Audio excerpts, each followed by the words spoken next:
President-elect Donald Trump gets sworn into office tomorrow, and, well, he's often judged for his communication skills, his Twitter account. Joining us today is communications expert and the president and CEO of the Stephen Gaffney company, Stephen Gaffney himself, to analyze Trump's communication. So what I was saying before the break, you know, we say he's a bad communicator, but the man won an election by posting on Twitter. Was effective. That's effective communication. Well, if you go to communication school, I think we should nickname him Commander and Tweet. Yeah. Because that's what's really going to happen, right? Thank you. But I think it also depends. His tweets sometimes land and sometimes misses. So, for example, with Meryl Streep, I don't think anybody's sitting there going, you know, I was wondering whether she's a good actress.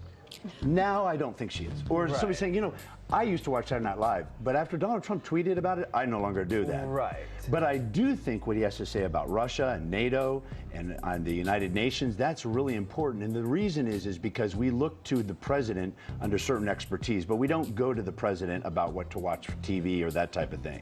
So he misses and he connects. He does both. But he does a lot of communication, which actually helps us formulate a story about him. I think it's interesting, too, because we used to go to him for entertainment and fun because that's what we knew him as. Now he's going to be our president. So with him talking about, like you say, Meryl Streep or Saturday Night Live, we used to laugh at that stuff. Now I think people want him to get a little bit more serious and lay off that stuff. But see, what he did well, I think, is that he communicated outward. Like, not to relitigate the whole election, but with Clinton's folks, they kept her, like, off, except for speeches and some interviews. He just did a ton. Now, some of them were way off, and some of them were connected. But the thing is, you feel like you know him. I don't know if we ever felt like we knew Hillary Clinton. So you could say, is that good or is that bad? I think whatever the case is, he basically got communication. So one of the most important points that we got to take away from this is that we need all forms of communication. So if we're sitting there at home and we tweet with our kids or our spouse, or, you know, in this case, maybe texting or emailing, we have to remember how likely that is to be distorted. The way human beings interpret messages from each other, over 90% of a message gets carried through other than the words, which means tone, body language, and context is responsible for 90%, which means no matter how well we write an email or tweet or text, it's likely to be added in and interpreted. Well, for Trump's people that love him, they interpret it in a positive. For people that don't like him, they interpret it in a negative.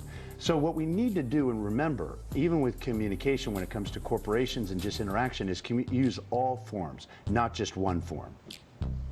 let's talk about this in a way of that all of us are on social media every day and how what we can learn from this. You kind of said, you know, when he talks about Russia, and those are important ones, but when he talks about SNL, it's like, look, that's not what a president should be talking about.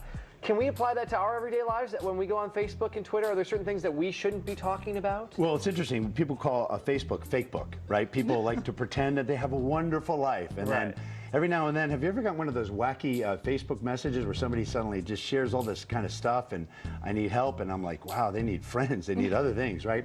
But I think what we need to take away from social media is really whatever for us, whatever we put on social media stays. And so if we're going to go for a job, we got to remember that stuff can be easily tracked. Right. So there actually is, we have to remember the best form of communication is face-to-face. So even though Trump may be using tweet, he also does a lot of interviews, radio and TV.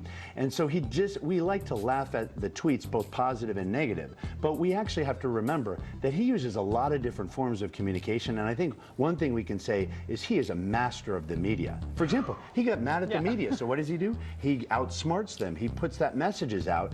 And so we have to remember that actually that can be a challenge, but it also is a good lesson learned that we have to really look at all forms of communication. I don't remember a time in modern history that a president was able to call in to every morning show on television and they would just put him on. But you know what they were saying? Every day. But you know what they were saying is Hillary Clinton did not do that. Right. So we can knock him, and there's definitely good stuff and bad stuff. But she didn't do that. So, you know, if she's not making the call, we can't put her on TV. We can't put her on the radio. I'm not saying she didn't do any media, and I'm not trying to say that he's better than her, but I'm saying it is a good lesson to learn. If we pull back, we can't let our silence do the talking. So if we pull back, people make up stuff about us. Yeah. All right, we have some tweets to take a look at here that we're going to dissect for you. No wonder the Today Show is biased. NBC is doing so badly compared to its glorious past. Little credibility. Yeah, I don't think that somebody says, you know, I used to watch the Today Show, and now I'm no longer going to do that. But what I do think, he appeals to the people that like him, and what I think that is showing is how irritated and upset he's been, that actually the media and a lot of people predicted he was going to lose. So imagine this, if everybody said something negative about you, and they said something again negative, you might try to figure out a different form of communication.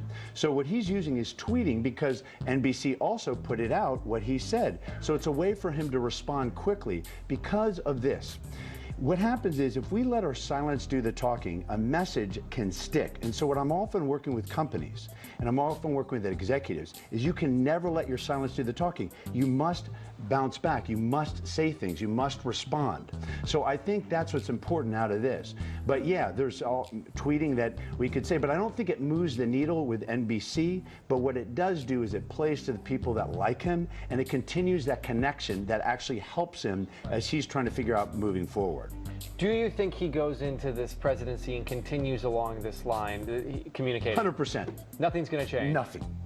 Nothing. And here's the reason why. Because we train and condition people how we want to be treated. And so because the American public has he's done this, and the response is he's now president, in his mind, I imagine he thinks that it's working. And you could say evidence that it does and evidence that it hurts.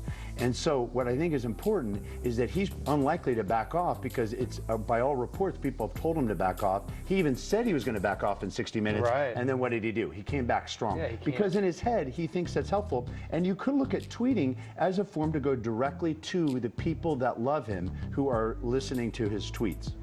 Wow. I would say there's a lot that can be learned from his communication. I think no, I agree with you.